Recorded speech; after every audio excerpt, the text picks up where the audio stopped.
Welcome to News at 2. I'm your co-anchor Juan Gallegos. And I'm your co-anchor TJ Washington. Tonight, you can expect an interview with the Japanese American who has been in internment camp for a full year. Also, we will have a deep insight on women's role in African American soldiers.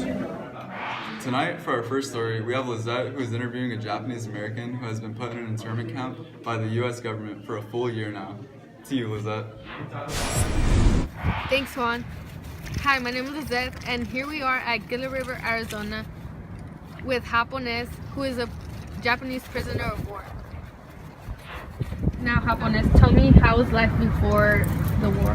I have to say that my life was pretty good. I was the best doctor in town, and then things happened. What did you do to your house? Well, we heard that it'll be a really hard process of getting our things back, so we just sold our house to our neighbor. Was it hard to be taken away from everything you own?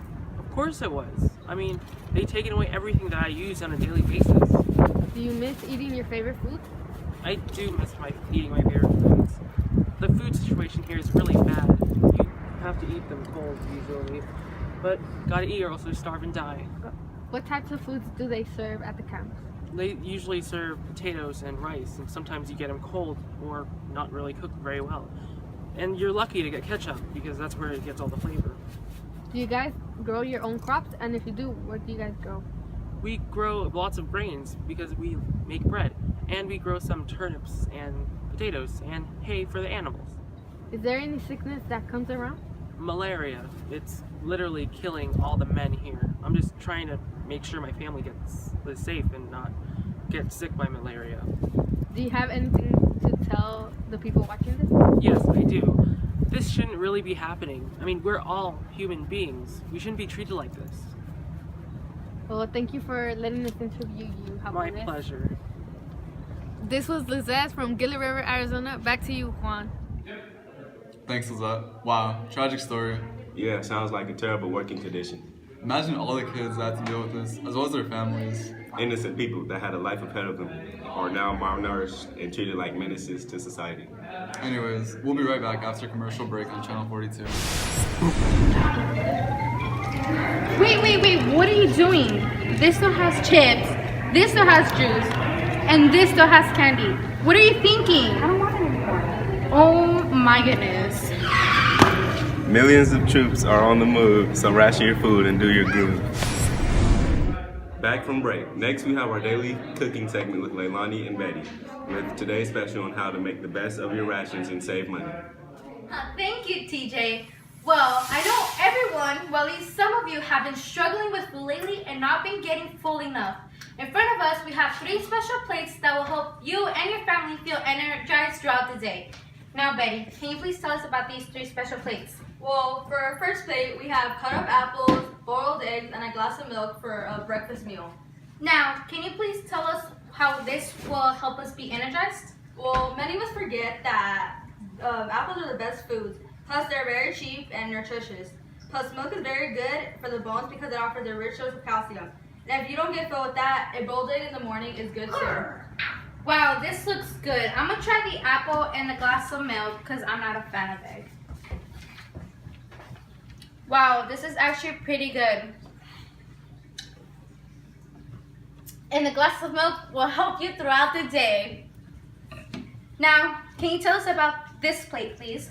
Well, the second plate is for an afternoon snack or on the go or when you're just hungry. Are these bananas? Yes, they're dried up bananas, which are, by the way, help you overcome depression, have a lot of potassium, and help you calm you when you're eating a lot.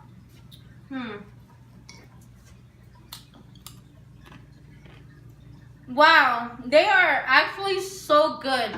Can you please tell us how people at home can make this? Well, you can get your new or old brown bananas and preheat the oven between 125 and 20 degrees Fahrenheit. Then peel and slice the bananas, place them on a rack, or make one yourself with wire. Then you can put them in the oven for an hour and you will take them out to cool and ready to eat. That's very easy. I'm gonna have to do that with my family at home. Now, can you tell us about this last plate? Our last plate here, we have mashed potatoes with butter and some cheese and bits of bacon on top. Wow, this actually looks so freaking good. Can't wait to try this.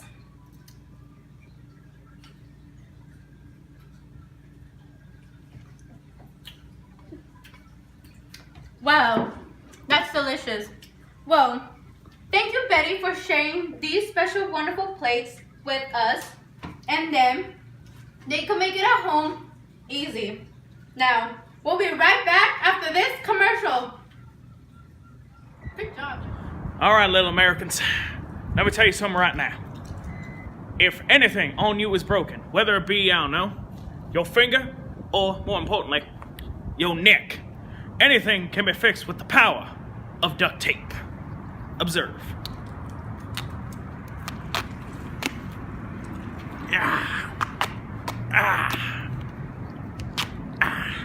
There we go. Good as new. And also, it comes in pink. Back to you. Wow, Betty, I like the way you made that egg. Yeah, those bananas look really good. Anyways, on to our next part. We have Lizette and TJ on African American soldiers' role during the war. Where's TJ? Sorry I'm late. Over 2.5 million African American men were registered for the draft. While serving in the Air Force, Navy, Marine Corps, and Coast Guard, they experienced discrimination and segregation, but met the challenge and persevered. Initially, these men served as mess attendants and cooks. There were many times they would also be assigned duties as gun crews. The Tuskegee Airmen were the first black servicemen to serve as military aviators in the U.S. Armed Forces. They were subject to racial discrimination both at home and abroad. The airmen once shot down the 3 German jets in a single day. They were very determined and put their lives on the line to help defend the United States. Boom, that's it. Wow, that must have been tough for the African American men. Next, we have Jennifer on the roles of women in the war.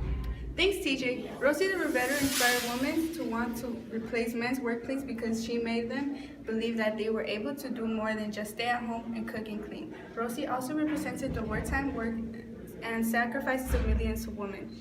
In 1943, the U.S.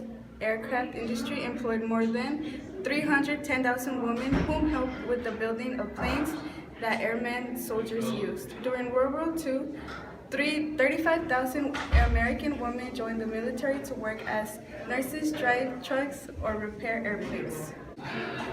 Back to you guys. Wow, Jennifer, thanks. Women are stronger than we thought. We should give them much credit these days. Anyway, on to our last and final part. We will have a debate on whether we should or should not drop the atomic bomb. So the Manhattan Project was a top secret project focusing on building the atomic bomb.